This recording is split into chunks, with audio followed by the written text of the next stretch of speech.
talking about my faith, talking about food, talking about the fitness that I'm trying to get. And this sweet ass mustache. Is that a cuss word? Didn't that guy say he was a preacher or a pastor? I don't want to die anytime soon. Got to do something about this. I did something. I finally did something. Now I think I'm gonna live. Wake up! It seems that I'm back. I loaded up that video with my cholesterol by it being 647 and got a lot of encouraging comments. Also got a bunch of comments again, essentially, talking about how I'm gonna die. Even got messages from those influencers and doctors that are completely against a carnivore diet. Hey, come on my channel so I can, demean you and make you feel like crap. Yeah, I'm just not doing it. Not in a healthy enough brain space to want to put myself through that. I also, I'm out of breath. I just went up the hill.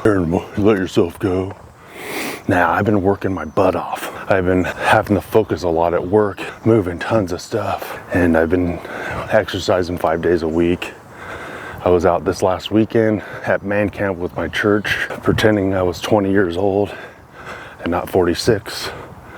Just going for it. But I've had so many things on my mind and just not sure of where I should go, how I should do things, how the channel should go, if I should even continue a channel because of the added stress of putting yourself out there. And what I didn't want to do is come back and be like, I'm whining about this, I'm whining about that, because for some reason when I'm passionate about stuff or things are weighing heavily on me, people are like, dude, you need to calm down. Sorry, I just come across more stressed than I am, or I don't see it as well as you do. I don't know. I just want to be an encouragement to people. I want to be an inspiration to people, but I also got to make sure I'm taking care of myself. Yeah, I'm trying to think of the things that I've been wrestling with. Well, one, I had that cholesterol come back really high. Total cholesterol, 647. So I did an experiment a couple weeks later where I ate one avocado every day along with my typical meat, and went and got my labs done, and my A1C just paid for myself, and the number was significantly lower, and my A1C was actually low as I've seen it since I started the diet. So that was cool. Not even pre-diabetic. I'm happy right now with what I'm eating. I'm eating carnivore. I had those avocados, but it's nominal. And I guess some of the things that I've been wrestling with is the fact that I don't think it's necessary, essentially, for everyone to eat a carnivore diet for the rest of their life. I don't think it's necessary for everyone to eat lion diet for the rest of their life. And there's a lot of stuff on YouTube and doctors and influencers out there, and even myself, have fallen stuff that's the best beef, salt and water, you'll feel the best, but you're gonna do that for the rest of your life. Well, if you're 100 years old, maybe, but is it necessary? Is it an extreme where you're doing something that you don't have to, but you're doing it because you're looking for some kind of magical optimal health where some vegetables or a little bit of fruit becomes the boogeyman? Now, for me, I'm not eating fruit, I'm not eating vegetables. I mean, I had those avocados and I had a sweet potato one day, and I was like, wow, this tastes like baby food. Let's put more butter on it. I was dead set on eating carnivore for the rest of my life, and I still am, but it's not gonna be beef, salt, and water. It's just not gonna be just that. It doesn't have to be. I experimented with that sweet potato, like I was saying, and took my blood sugars, and they were perfectly fine. I saw no ill effects. Now, I'm not gonna pound them down every day, but for me, at this point in my journey, it's not necessary for me to be 100% carnivore, whatever that means. Carnivores only eat 70% meat, running on fat. That is one of those things where I'm wrestling between telling people what I think and how I feel, and worrying about disappointing them for not being a straight edge carnivore. If you don't know what straight edge means, it's people that do no drugs or alcohol. They're like gang members, at least here in Ohio. straight edge gangs, which is cool. Straight edge carnivore, and we're militant about what we're doing, and we'll beat on people, and we'll belittle people, and we'll treat them like trash that are trying to better their lives or find some health. That being said, I know there's a lot of people that like wrestle with the carnivore diet, trying to find health, but they actually never eat the carnivore diet. It's like, well, I did it. Well, it's like one day, dude. You ate one steak. It's gonna take some consistency. You're not gonna be healed of all your illnesses and lose all your weight immediately. It takes time. People were telling me that all the time. It takes time, it takes time. It's like, I don't want it to take time. I want it to be done. Why? Because when it's done, then I'm done. No. When you're done, it's just the beginning, because you finally realize that you just started. Because your brain is now different. Because you have arrived to a place and you wrestle through different things.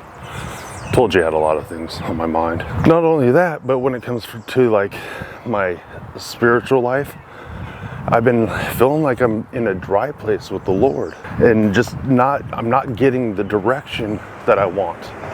I don't know what to do. I don't know what to do. I got my family to take care of, and I need to do that well. I need to be a dad that's present. I need to be a husband that looks at my wife and say, I love you, and how can I serve you? How can I love you better? And my job that pays me has been very difficult, like I was saying earlier, very difficult. And it's demanding a lot from me, and I'm trying to fight because to help people in our community. I raise money to help people with the money and the stuff that we get through our ministry. So I'm fighting these things, and it's important to me. And right now, since I've been doing that for 18 years, I worked it up to a position where I could almost support my family. So when I say almost, it's like, yeah, we're fine. But it's like, I bought this little beater car, so we weren't using my truck, which runs horribly, but using our 15-passenger van, not using it so much. But I've been working on it because something's been wrong with it. I thought I blew the engine and transmission or something. Yeah, catalytic converter got clogged. So I've been being a grease monkey. So just a lot's been going on. And I'm gonna start making some more videos. What do you want to see? What is your favorite content? How can I serve the community? And I'm rushing through this because my battery's gonna die. What do you want me to do? How can I serve this community? How can I encourage people? What is the best way? And I'm thankful for the time off I just had. It's helping me reflect and think about a lot of things. And I'm not sure this video's been cohesive in any way, but I'm still trying. I'm out working out 5 days a week. And honestly, I might change it back to 3. I'll keep the walks and the sprints, but man, weightlifting, I have been sore, man. I worked so hard that without rest, I wore myself out because I'm weightlifting, and then I'm going to work and doing 25,000 steps, moving couches. That's a lot. And I thought, going on the carnivore gave me a bunch of my strength back, but over time, if you don't get adequate rest, it wears you out. Wears me out. That being said, as soon as I get the rest, I'm gonna be so strong. I'll be so strong, bro. It's just been a lot, and it's still a lot. One more final rant. That's a lie. But I don't want to be a carnivore preacher. I don't want to go out and just like preach and teach the carnivore diet. Now, I can advocate for it for there's a lot of therapeutic and health people can find through the carnivore diet, but it's not necessary for everyone for the rest of their life. I will be meat-based for the rest of my life because I have no problem with that. But I'm not going to be a carnivore preacher. I can't do it because as a Christian man and an ordained pastor, I could look to God's word for truth, absolute truth, foundational. Some of the stuff is debatable, context matters. Obviously Christians fight. But when it comes to the carnivore diet and the science and trusting science, I will not be trusting science. Now, I will look at it and I will do the best decision I think that I can find and what God's given me peace about at the time. But no one knows it 100% like I know God's word is true. And so I can't be a carnivore preacher. And so I wrestle with bringing information and thoughts about that, because I don't know if they're true, and I don't know if over time I'm just going to be eating my words. And it's going to happen in life no matter what. But I want to minimize it and not be looking like a fool all the time. Well, you said this and you said this, but this happened, this happened. We do not know, but we do know a lot of stuff. We know that companies spend money to promote stuff that we know is not healthy. We know that processed foods are crap. We know that a lot of the food that we eat is not real food. We know that if we check ingredients labels, we're like, what the hell? That's not real food. What is that? What is that? There's a lot of power and money involved in it. And when it comes to the medical system, there's a lot of blinders put on and just a consensus that is taught as truth. And this is just what we're doing so we don't get sued right now. And it's complicated. We do not know. All your favorite influencers that are doctors, they say, this is what I think, this is what I think, this is my opinion, this is not medical advice. This is not medical advice. I had a conversation with Dave Feldman. People from this community reached out to him, and he called me and he says he doesn't do this, but he felt compelled to give me a call, and we chatted. And I'm going to keep the whole thing private. But he did say over and over, this is not medical information. Take the information that we're giving you and you navigate through it. And for me, I try to do that prayerfully. And that was cool.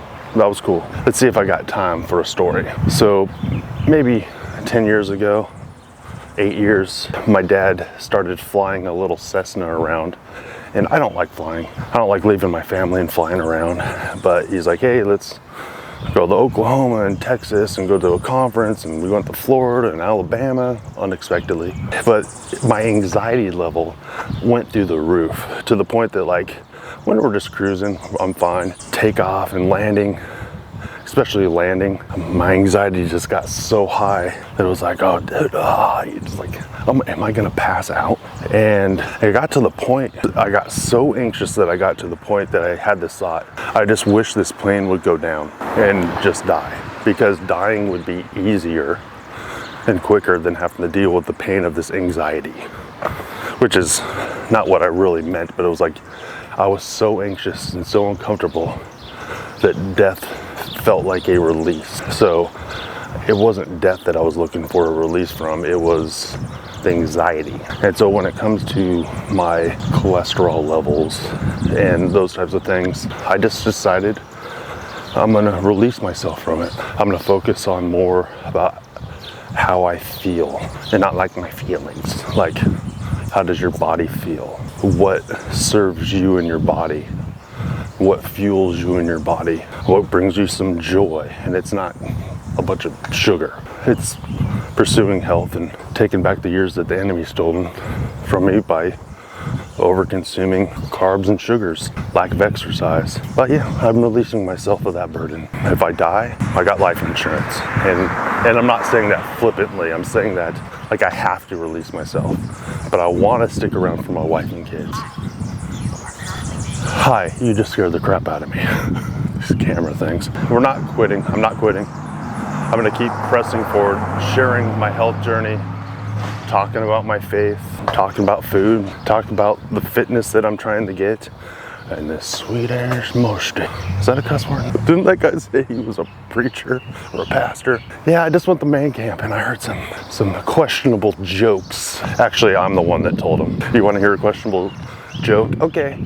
Use the word bishop in a sentence. Hey, me and Letitia went to the club last weekend, and Letitia got so drunk, fell to the ground, and I had to pick that bishop. Kilby out.